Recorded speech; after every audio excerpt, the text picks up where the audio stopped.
میں ایک پاکستانی جاسوس۔ دوستو، اس سے پہلے ویڈیو میں ہم نے آپ کو بتایا تھا کہ کیسے پاکستانی جاسوس نے انڈین ایٹمی ری ایکٹر جو کہ راجستھان کے صحراؤں میں تھا اس میں ایک بم فٹ کر کے اسے اڑا دیا، اور اب پاکستانی جاسوس بھاگنے کی کوشش کر رہا ہے۔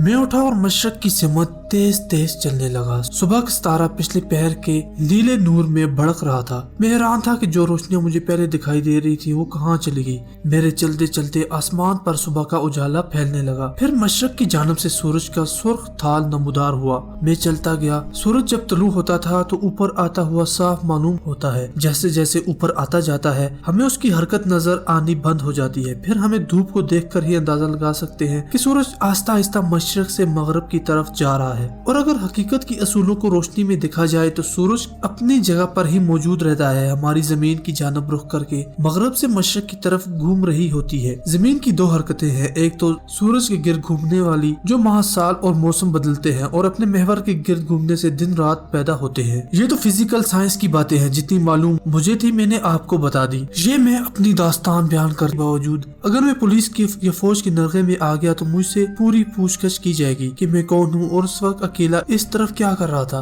بہرحال میں کوئی عام قسم کا آدمی تو نہیں تھا، اعلیٰ تربیت یافتہ کمانڈو تھا۔ ہر قسم کے حالات سے نمٹنا میری ٹریننگ میں شامل تھا۔ اب مجھے چلتے چلتے تھکن محسوس ہونے لگی تھی۔ ریت بھی گہری ہو رہی تھی، میرے جوتے ریت میں گھسنے لگے تھے۔ دوسری مصیبت یہ تھی کہ سورج کی روشنی نے مجھے دور دور تک کسی آبادی یا بجلی کے کھمبوں کا نام و نشان تک دکھائی نہیں دے رہا تھا۔ ایک ہی خطرہ تھا کہ میں کہیں صحرا میں بھٹک نہیں گیا۔ ریت کے چھوٹے ٹیلوں کا سلسلہ ختم ہو گیا، اب ریت کے بڑے بڑے ٹیلے آنے لگے۔ میں نے ایک ٹیلے کے اوپر چڑھ کر دور نگاہ ڈالی۔ کچھ فاصلے پر مجھے ایک انسان دکھائی دیا جو اونٹ کی مہمار تھامے آہستہ آہستہ چلا جا رہا تھا۔ مجھے کچھ حوصلہ ہوا کہ میں آبادی سے دور نہیں ہوں۔ میں نے اس آدمی کی طرف چلنا شروع کیا۔ میں آگے سے ہو کر جا رہا تھا۔ 2-3 ٹیلے عبور کرنے کے بعد میں اس جگہ آ کھڑا ہو گیا جہاں سے اونٹ سوار نے گزرنا تھا۔ اونٹ والا قریب ہو رہا تھا۔ اس نے راجستھانی دیہاتی آدمیوں کی طرح سر پر بڑا سا پگڑا باندھ رکھا تھا، ہاتھ میں لمبی چھڑی تھی۔ وہ اونٹ کو مہار سے تھامے آہستہ آہستہ چلا جا رہا تھا۔ جب میرے قریب آیا تو خود ہی رک گیا اور میری طرف دیکھ کر اس نے ہندوستانی میں مجھ سے پوچھا کہ مجھے کس گاؤں میں جانا ہے۔ میں اس کی زبان یہاں نہیں بتاؤں گا، بلکہ جو کچھ میں نے کہا تھا وہ اسے سادہ اردو میں بتاؤں گا۔ میں نے کہا، مہاراجا مجھے ریواڑی جانا ہے، ادھر تھل میں ایک سنگی ساتھی سے ملنے آیا تھا، راستہ بھول گیا ہوں۔ اونٹ والا مجھے اپنی چمکیلی اور اندر کو دستی ہوئی آنکھوں سے دیکھ رہا تھا، کہنے لگا، ریواڑی تو اس جانب ہے مہاراج، چل میں تمہیں لیے چلتا ہوں، میں بھی ریواڑی ہی جا رہا ہوں، جانور کے اوپر بیٹھ جاؤ۔ اونٹ پر درختوں کی سوکھی ٹہنیاں لدی ہوئی تھی۔ اونٹ سوار نے مجھے بڑی مشکل سے اونٹ کے اوپر چڑھا کر بٹھا دیا۔ اونٹ اوپر نیچے ہوتا مجھے جکولے دیتا چلتا رہا۔ مجھے خیال آ گیا کہ ریواڑی تو کافی دور ہے، راج گڑھ سے ہی ٹرین میں وہاں جاتا ہوں اور 2 گھنٹے لگ جاتے، اور راج گڑھ سے میں ٹرین میں وہاں جایا کرتا تھا تو 2 گھنٹے لگ جاتے تھے۔ یہ اونٹ والا کیسے پہنچائے گا؟ وہ اونٹ والا وہاں پہنچے گا اور کب پہنچے گا؟ کہیں اس نے مجھے کسی اور جگہ کا نام تو نہیں بتا دیا؟ کچھ فاصلے طے کرنے کے بعد میں نے اس سے پوچھا، مہاراج جی ریواڑی ہم کب پہنچیں گے؟ اونٹ والا دیہاتی اپنی بولی میں بولا، آج سارا دن چلیں گے، رات جنجانی میں گزاریں گے، دوسرے دن چلیں گے، دوسری رات دیو گڑھ میں گزاریں گے، تیسرے دن پہنچیں گے ریواڑی رات کو۔ میں پریشان ہو گیا، میں اتنا لمبا سفر اونٹ پر طے نہیں مل سکتی ہے۔ راستے میں ایک جگہ درختوں کا ایک جھنڈ آیا، یہ کیگر قسم کے درخت تھے۔ یہاں اونٹ والے نے اونٹ کو بٹھا دیا۔ میں اتر پڑا۔ یقین کرے میں کمانڈو ٹریننگ کے بعد سخت جان ہو گیا تھا، مگر اونٹ کی سواری نے میرے جسم کے سارے پیچ ہلا کر رکھ دیے تھے۔ یہاں ریت میں ایک چھوٹا سا چشمہ بھی بہہ رہا تھا۔ اونٹ والے نے پوٹلی کھولی، اس میں گڑ اور مکئی کی روٹیاں تھی۔ اس نے روٹی اور گڑ مجھے بھی دیا۔ اس کی روٹی کا بہت مزہ آیا۔ یہاں 1 گھنٹہ آرام کرنے کے بعد پھر ہمارا سفر شروع ہو گیا۔ کسی نہ کسی طرح شام ہونے کی کچھ دیر بعد جنجانی پہنچ گئے۔ میں نے اونٹ والے کا شکریہ ادا کیا۔ میرے پاس پیسے موجود تھے، میں نے اسے 10 روپے دینے چاہے، مگر اس نیک دل انسان نے نہ لیے۔ جنجانی ایک چھوٹا سا قصبہ تھا، بجلی موجود تھی۔ معلوم ہوا کہ رات کو وہاں کوئی لاری ڈیرو گڑھ نہیں جاتی، صبح ملے گی۔ میں نے سوچا لاری اڈے پر رات ہی بسر کر لینی چاہیے۔ وہاں آیا تو کئی دوسرے مسافر بھی وہاں پڑے ہوئے تھے۔ میں نے اچھی طرح سے ماحول کا جائزہ لیا، مجھے پولیس کا کوئی خطرہ نظر نہ آیا۔ لوگوں کو رام گڑھ کے ایٹمی سینٹر کے دھماکے کے بارے میں کچھ نہیں پتا تھا۔ رات کسی نہ کسی طرح گزر گئی۔ صبح کے وقت ایک لاری پیچھے کسی شہر سے آئی۔ اس کے ڈرائیور اور سواریوں نے بتایا کہ رام گڑھ میں بم پھٹا ہے، ایک سرکاری دفتر اڑ گیا ہے۔ یہ خبر سن کر مجھے اطمینان ہو گیا کہ میری محنت رائیگاں نہیں گئی۔ لوگ آپس میں باتیں کرنے لگے، کوئی کہتا ہے ये कश्मीरी मुजाहिदीन का काम है। कोई कहता है ये धमाका कांग्रेस के मुखालिफ जमात ने कराया है। एक मुसाफिर बोला, महाराज अब तो हर जगह धमाके होते हैं, कुछ पता नहीं चलता कौन धमाका कराता है और कौन नहीं करता। ड्राइवर कुर्सी पर बैठा नाश्ता कर रहा था, मैं अभी उसके करीब आकर बैठा। मैंने पूछा, महाराज जी कौन सी सरकारी दफ्तर था जहाँ बम फटा है? वो कहने लगा, मालूम नहीं, लोग कहते हैं कि कोई सरकारी दफ्तर था, भगवान जाने कैसा बम था। कहते हैं कि वहाँ पहाड़ी भी साथ ही उड़ गई है। मैंने हाथ बांधकर आसमान की तरफ देखते हुए कहा, ए सच्चे बादशाह तू अपनी कृपा करना। फिर मैंने मजीद सुराग रसाई करते हुए ड्राइवर से कहा, महाराज हमारी पुलिस का वहाँ कोई आदमी नहीं था, पुलिस को हमारी सरकार ने किस लिए भर्ती किया हुआ है? ड्राइवर सिगरेट लगाते हुए कहने लगा, सरदार जी पुलिस तो अब खबरदार हुई है, रास्ते में जगह जगह नाकाबंदी की हुई है, अब क्या होता है जो होना था वो हो गया। पर मैं कहता हूँ कि ये जरूर कश्मीर के मुजाहिदीन कमांडो का काम है। उसका मतलब था कि जुंजानी से आगे डेरूगढ़ तक भी रास्ते में पुलिस की चेक पोस्टें जरूर होंगी, मगर मेरा जाना जरूरी था। इस खतरे से तो मुझे हर हालत में गुजरना ही था। कोई 1 घंटे बाद लाड़ी डेरूगढ़ की तरफ जा रही थी। वहाँ से किसी दूसरे शहर की तरफ जाना भी इतना ही खतरनाक था। इन सारे रास्तों पर नाका था, कहीं कहीं कोई दरख्त नजर आ जाता था, गर्मी भी काफी थी। ये सारा रास्ता भी रेतला ही था, कहीं कहीं कोई दरख्त नजर आ जाता, गर्मी भी काफी थी। लाड़ी कोई 2 घंटे के सफर के बाद डेरूगढ़ पहुंची। रास्ते में पुलिस की कोई चेक पोस्ट भी नहीं थी। डेरूगढ़ भी काफी बड़ा कस्बा था और रेलवे स्टेशन भी था, जहाँ स्टेशन के बाहर अक्सर लोगों को रामगढ़ के धमाकों के बारे में बातें करते पाया। लोग खौफजदा थे। इससे पहले फौजी असला की ट्रेन और द्वारका का फौजी असले का किला धमाकों की नजर हो चुका था। लोग इस किस्म के खदशे का इजहार कर रहे थे कि सूबा गुजरात से अब कश्मीरी कमांडो ने राजस्थान का रुख कर लिया है, यहाँ भी किसी जगह धमाके हो सकते हैं। डेरूगढ़ से ट्रेन सीधी रेवाड़ी जाती थी, जहाँ से मुझे दिल्ली की ट्रेन पकड़नी थी। मैं टिकट लेकर प्लेटफॉर्म के गेट के पास आया तो देखा कि वहाँ बारूदी पुलिस के कुछ सिपाही खड़े थे। वो एक आदमी से टेची केस खुलवा कर चेक कर रहे थे। मैं टीटी को टिकट देकर अंदर जाने लगा तो पुलिस ने मुझे रोक लिया। उनमें एक थानेदार भी था। उसने मेरा नाम पूछा। मैंने अपना नाम बता दिया, जसोनत सिंह सोडी। मैंने अपना नाम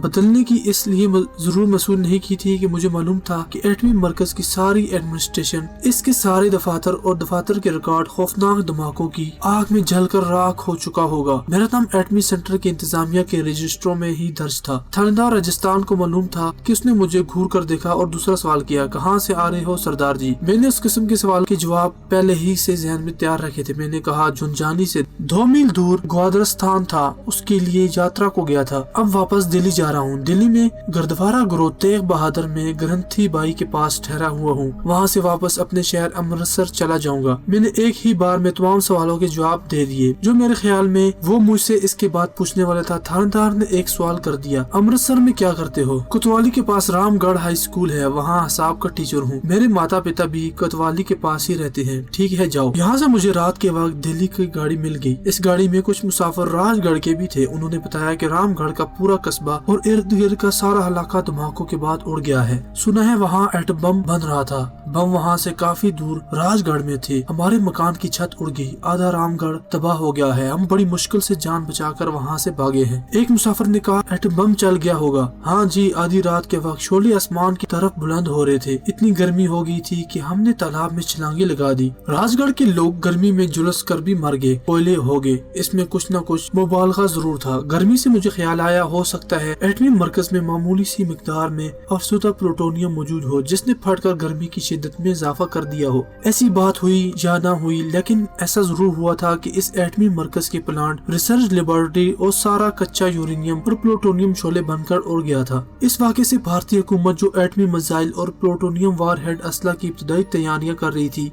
वो 5 से 10 साल तक पीछे जा पड़ी थी और हम यही चाहते थे। रात के पिछले पहर ट्रेन ने मुझे रेवाड़ी पहुंचाया, जहां हर किसी की जुबान पर एटमी धमाके का जिक्र था और लोगों में काफी खौफ और हरास पाया जाता था। कुछ लोगों को मैंने ये कहते भी सुना कि भारत ने जो एटम बम बनाया हुआ था वो फट गया है और सारा राजस्थान तबाह हो गया है। रेवाड़ी के रेलवे स्टेशन पर पुलिस की भारी तादाद मौजूद थी और मुसाफिरों के सामान की चेकिंग हो रही थी। मेरे पास कोई सामान नहीं था। दिल्ली वाली ट्रेन कोई 1 घंटे बाद रवाना होने वाली थी। मैं प्लेटफॉर्म पर खड़े एक खाली डब्बे में जाकर लेट गया। ज़ाहिर ये है कि मुसाफिर हूँ और डब्बा खाली देखकर वहाँ सोने आ गया हूँ। थोड़ी ही देर गुजरी कि डब्बे को धचका लगा। मैंने उठकर खिड़की से बाहर देखा। डब्बे के साथ एक शंट करता इंजन लग गया था और अब उसे खींचकर प्लेटफॉर्म से ले जाने वाला था। मैं जल्दी से उतरकर सामने प्लेटफॉर्म के लोहे के स्टून के पास आकर खड़ा हो गया। करीब ही छोटा सा खोखा था जहाँ दिल्ली और जयपुर में छपने वाली हिंदी उर्दू के अखबार पड़े थे। मैं उर्दू का अखबार उठाकर पढ़ने लगा। उस पर रामगढ़ के धमाकों धमाकों की खबर मिली। उस पे रामगढ़ के धमाकों की खबर जली हरूफ से छपी हुई थी। मैंने अखबार खरीद लिया और एक तरफ बैठकर सारी खबर पढ़ डाली। इस खबर से साफ लगता था कि गवर्नमेंट ने असली नुकसान जाहिर होने नहीं दिया। खबर में सिर्फ यही था कि रामगढ़ के मादनियात के रिसर्च सेंटर में किसी कश्मीरी कमांडो ने बम रख दिया था जो फट गया, जिससे इमारत को शदीद नुकसान पहुंचा है और आग लग गई है। 2 आदमी हलाक हो गए हैं और 4 जख्मी हुए हैं।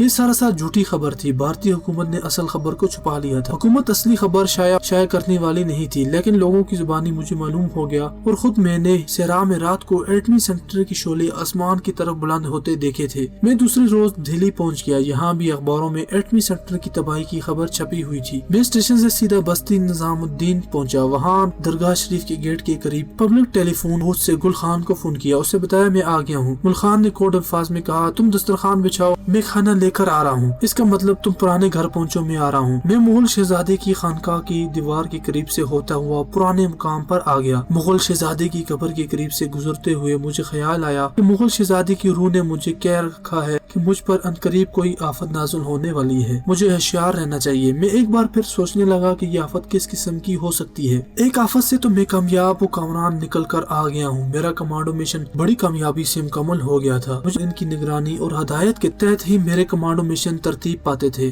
प्रोफेसर जमशेद हस्बे आदत जेब से रुमाल निकाल कर ऐनक के शीशे साफ करते हुए कहने लगे, कमांडो मिशन की कामयाबी पर हमारी तरफ से मुबारकबाद कबूल करो। गुल खान ने भी मुझे मुबारकबाद दी और कहा, भारत सरकार ने हकीकत को छुपाने की नाकाम कोशिश की है, मगर सबको पता चल चुका है कि राजस्थान में रामगढ़ के मकाम पर जो ज़ेर ज़मीन एटमी रिसर्च सेंटर कायम था वो मुकम्मल तबाह हो गया है। मैंने कहा, असल तबाही कितनी हुई है? क्या वहाँ तबकारी भी फैली है? ये सवाल मैंने प्रोफेसर जमशेद से किया था, जो न्यूक्लियर फिजिक्स में BA कर चुका था। वो कहने लगा, नहीं, ऐसी कोई बात नहीं हुई। इसकी वजह यह है कि वहाँ अभी प्लूटोनियम और यूरेनियम कुछ हालत में ही थी। इसकी प्रोसेसिंग ही हो रही थी। अगर प्लूटोनियम की मामूली सी मिकदार भी अफसरदा हो चुकी होती तो जैसा मैंने तुम्हें पहले बताया था कि आस पास का 3 मील का इलाका जलकर भस्म हो गया होगा और एटमी तबकारी का असर रेवाड़ी और जयपुर तक फैल चुका होता। गुल खान ने कहा, लेकिन एटमी रिसर्च सेंटर का नाम और निशान तक बाकी नहीं रहा। भारतीय सरकार पाकिस्तान के खिलाफ एटमी जाहिरियत का प्रोग्राम कम से कम 5 साल पीछे पड़ गया है। प्रोफेसर जमशेद आंखों पर चश्मा लगाते हुए बोला, मेरे अंदाजे के मुताबिक कम से कम 7 साल के लिए ये प्रोग्राम जरूर पीछे पड़ गया है, लेकिन भारत इस प्रोग्राम से दस्तबरदार नहीं होगा। उसके पास और कई रिसर्च सेंटरों के प्रोग्राम है। अब उसकी सारी तवज्जो मेरी इत्तला के मुताबिक हैदराबाद दक्कन के दफाई तहकीकाती अदारे यानी defence research and development laboratory DRDL पर मरकूज हो जाएगी। इस सेंटर ने पहले ही एटमी रिसर्च सेंटर में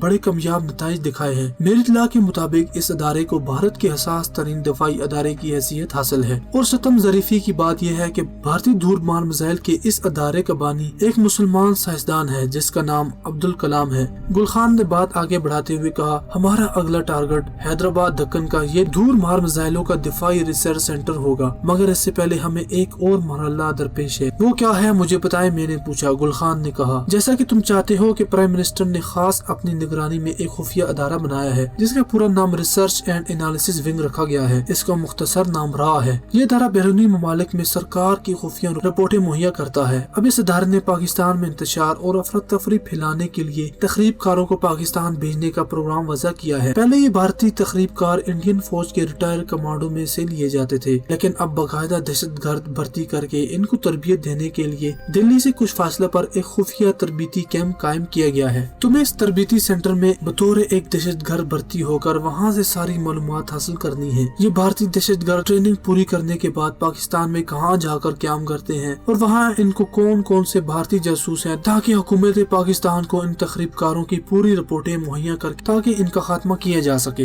ये मिशन मुजाहिदाना था। मुझे इसलिए भी पसंद आया कि इसका बरारास्त ताल्लुक मेरे वतन पाकिस्तान की सलामती और इस्तेकाम से था, जिसकी खातिर मैं हर कुर्बानी दे सकता था। मैंने गुल खान से पूछा, तखरीबकार के इस सेंटर में भर्ती होने की शराइत क्या है और मैं किस तरीके से इस सेंटर में दाखिला ले सकूंगा? गुल खान ने कहा, ये सारी बातें तुम्हें समझा दी जाएंगी। सबसे पहले तुम्हें राह के मातहत चलने वाले तखरीबकार के इस सेंटर की निशानदेही कराई जाएगी। प्रोफेसर जमशेद बोला, तुम्हें जितनी जल्दी हो सके सिखों वाला हुलिया अब बदलना होगा। ये दाढ़ी, मूछें और सर के बाल मुंडवा दो, क्योंकि राजगढ़ के क्वार्टरों में तुम रहते थे उन क्वार्टरों को ज्यादा नुकसान नहीं पहुंचा। एटमी सेंटर के धमाके के बाद कोठियों और क्वार्टरों की छतें उड़ा दी थी और कुछ मकान जमीन बोस भी हो गए थे। लेकिन सबसे खतरनाक बात यह है, एटमी सेंटर का चीफ अर्जन सिंह सोडी, जिसने दुर्गावती की सिफारिश पर तुम्हें एटमी सेंटर में मुलाजिम रखा था, वो जिंदा है और उस वक्त दिल्ली में मौजूद है। वो तुम्हें इस हुलिये में पहचान लेगा क्योंकि धमाके के बाद तुम कानूनी से गायब हो और इसलिए तुम पर शक किया जा सकता है और ये काम तुमने ही किया होगा। मैंने कहा मैं कल शहर जाकर दाढ़ी और सर के बाल मंडवा दूंगा। सर के आधे बाल और दाढ़ी में यहीं से कैंची से काट कर जाऊंगा ताकि किसी को शक न पड़े कि मैं सिख होकर सर के बाल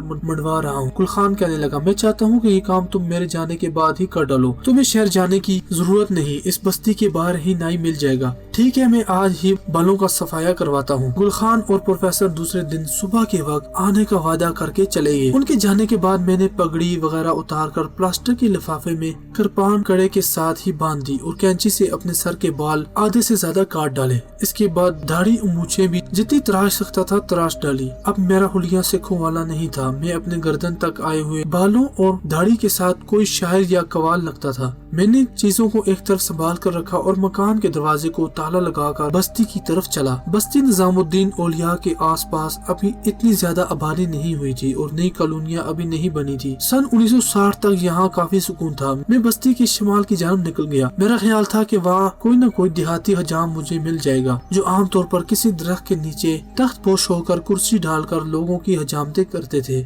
मुझे एक ऐसा ही हजाम नजर आ गया। बूढ़ा आदमी था, पीपल के दरख्त तले शिकस्त से कुर्सी डालकर बैठा बीड़ी पी रहा था। दरख्त के साथ उसने छोटा सा आईना कील ठूंक कर रखा था। मैंने कहा, बड़े मियाँ मेरी शेप बनाओ और बाल भी छोटे कर दो। मैं कुर्सी पर बैठ गया। उसने अपना काम शुरू कर दिया। जब मैं बूढ़े हजाम को उसकी उजरत देकर वापस अपने मकान की तरफ चला तो मैं क्लीन शेव था। दाढ़ी मूछे गायब थी। सर के बाल एयरफोर्स के कैडेटों की तरह बहुत छोटे छोटे हो गए थे। मेरा पूरा हुलिया ही बदल गया था। अब मैं अपनी असल शक्ल में वापस आ चुका था। दोपहर का खाना मैंने एक छोटे से रेस्टोरेंट में जाकर खाया और मकान में आकर लेट गया। मैं शाम तक मकान में ही रहा और अपने नए मिशन के बारे में गौर करता रहा। मुझे इसकी इत्तला से काफी तफ्शीश हो रही थी कि राह ने पाकिस्तान में तकरीबकारों की ट्रेनिंग के लिए बाकायदा सेंटर बना लिया है और ये लोग पाकिस्तान में तकरीबकारी की बाकायदा मुहिम शुरू करने वाले हैं। मैं चाहता था कि इससे पहले कि ये तकरीबकार तरबियत हासिल करके पाकिस्तान में दाखिल हों, इन्हें एक एक करके जहन्नम पहुंचा दूं और मैंने ये अहद कर लिया, इन तकरीबकारों में से किसी को भी जिंदा नहीं छोड़ूंगा। सबसे दुश्वार मरहला इस ट्रेनिंग सेंटर में दाखिल होने का था। ज़ाहिर है कि वहाँ दाखिल होने वाले का पूरा रिकॉर्ड चेक किया जाता होगा। ये बात खास तौर पर देखी जाती होगी कि ये उम्मीदवार इंडियन नेशनल हो और इसका झुकाव पाकिस्तान की तरफ न हो बल्कि कट्टर किस्म का मुतअस्सिब हिंदू हो। गुलखान और प्रोफेसर जमशेद ने मुझे उम्मीद दिलाई थी कि वो यहाँ मेरे दाखिले का इंतजाम कर देंगे। मुझे पूरी तवक्को थी कि चूँकि उन लोगों का असर रसूख हर तबके में था, इसलिए मुझे तकरीबकारी के सेंटर में दाखिला मिल जाएगा। मैंने गुलखान और प्रोफेसर में से किसी को मुगल शहजादी की रूह की इस पेशगोई के बारे में कुछ नहीं बताया कि मुझ पर करीब एक आफत नाज़िल होने वाली है और चंद रेखा की बदरूहों का भी उनसे जिक्र नहीं किया था जो अब मेरी दुश्मन बन चुकी थी और किसी भी मरहले पर मुझ पर हमला आवर हो सकती थी। ये बातें उन्हें बताने की जरूरत नहीं थी। दूसरे दिन गुलखान और प्रोफेसर जमशेद अपने मकान पर पहुंच गए। वो नाश्ता और चाय की थर्मस अपने साथ लाए। नाश्ते के बाद असल मौजू पर गुफ्तगू शुरू हो गई। प्रोफेसर जमशेद जेब से रुमाल निकालकर ऐनक के शीशे साफ करते हुए बोला, तकरीबकारी का ये ट्रेनिंग सेंटर यहाँ से शिमाल की जानब 15 मील के फासले पर एक पुराने किले में कायम किया गया है। इसको खुफिया रखने की खातिर बाहर एक छोटा सा बोर्ड लगा दिया गया है जिस पर राष्ट्रीय सेवक संघ लिखा हुआ है। ज़ाहिर ये किया गया है कि यहाँ हंगामी हालात में शहर में अमन बहाल रखने और पब्लिक की खिदमत के वास्ते रजाकारों को ट्रेनिंग दी जाती है। मैंने इसकी बात काटते हुए पूछा, लेकिन प्रोफेसर इस तरबियती सेंटर में भर्ती होने की तो बड़ी कड़ी शराइत होंगी, मैं वहाँ कैसे भर्ती हो सकूंगा? इस पर गुलखान मुझसे मुखातब होकर बोला, ये काम तुम हम पर छोड़ दो, हम जानते हैं कि तुम्हें इस सेंटर में कैसी भर्ती कराया जाएगा। तुम्हें सिर्फ एक कहानी गढ़नी होगी और इसे अच्छी तरह से याद करना होगा। कहानी ये होगी कि तुम ब्राह्मण हिंदू हो, तुम्हारे माता पिता फसादात के वक्त पाकिस्तान में मारे गए थे, तुम पाकिस्तान से अपने माता पिता का बदला लेना चाहते हो जिसकी तुमने बचपन ही में कसम खाई थी। दिल्ली में एक कांग्रेसी मुसलमान है जो बदबख्त मुसलमान होकर भी पाकिस्तान के खिलाफ है और राष्ट्रीय सेवक संघ का बड़ा चाहता है। हमने इस पर यह जाहिर किया, ہم نیشنلسٹ مسلمان ہیں اور کانگریس کو پسند کرتے ہیں اور پاکستان کے خلاف ہیں۔ اس قسم کے آدمی سے دوستی کیے بغیر ہم پاکستان کے خلاف ان کے ناپاک عزائم سے باخبر نہیں ہو سکتے، اسی لیے ہم نے کانگریسی مسلمان کو اپنا ہمدرد بنا لیا ہوا ہے۔ اس آدمی کا نام رحیم بخش ہے۔ تمہیں تقریب کاری کی تربیت سینٹر میں بھرتی کروانے کے لیے ہم اس کانگریسی مسلمان کی مدد لیں گے۔ پہلے ہم تمہیں اس سے ملائیں گے، تم اس سے آگے جو باتیں کرو گے وہ ہم تمہیں بتا دیں گے۔ ہمیں یہ خبر مل چکی ہے کہ اس آدمی رحیم بخش کے کانگریسی تقریب کاری سینٹر کے ڈائریکٹر لکشمی دیال سے گہرے تعلقات ہیں۔ ہمیں اس سلسلے میں مزید معلومات حاصل کر لینے دو۔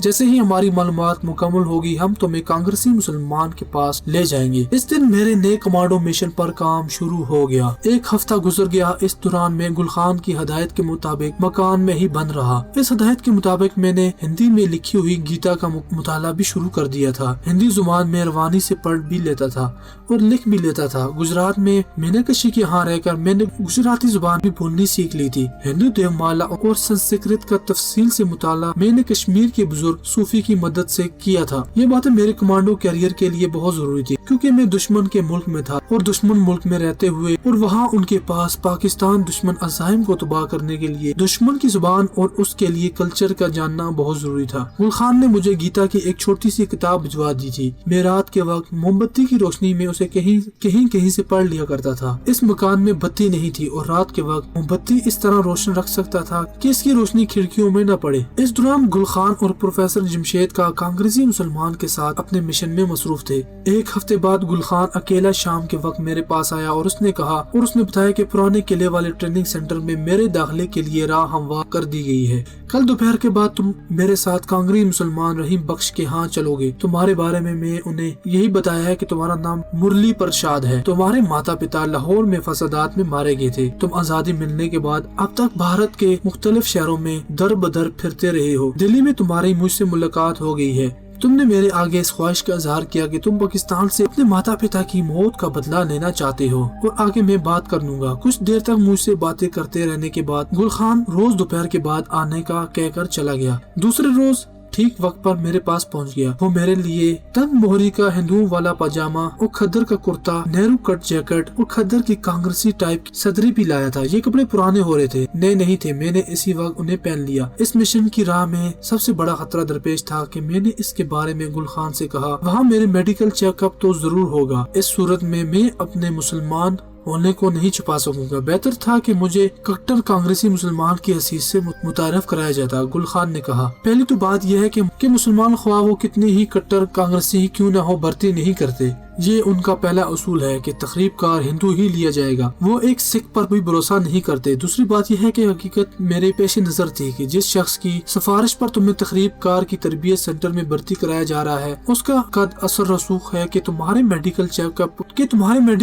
اپ کا مرحلہ ہی نہیں آئے گا۔ اس بارے میں نے پورا اطمینان کر لیا ہے۔ پھر میں تیار ہوں، اب چلو چلتے ہیں۔ دوستوں، اس سے آگے پاکستانی کمانڈو کا مشن ہم آپ کو انوکھا جاسوس کی ایپیسوڈ 3 میں بتائیں گے۔ آپ کو یہ سچی داستان کیسی لگ رہی ہے؟ اگر آپ کو پسند آ رہی ہے تو اپنے دوستوں کے ساتھ شیئر کیجیے اور ویڈیو کو لائک کر کے کمنٹ سیکشن میں پاکستانی کمانڈو کے بارے میں آپ کا کیا خیال ہے وہ آپ ضرور ہمیں بتائیے گا۔ ہمیں اجازت دیں، خدا حافظ۔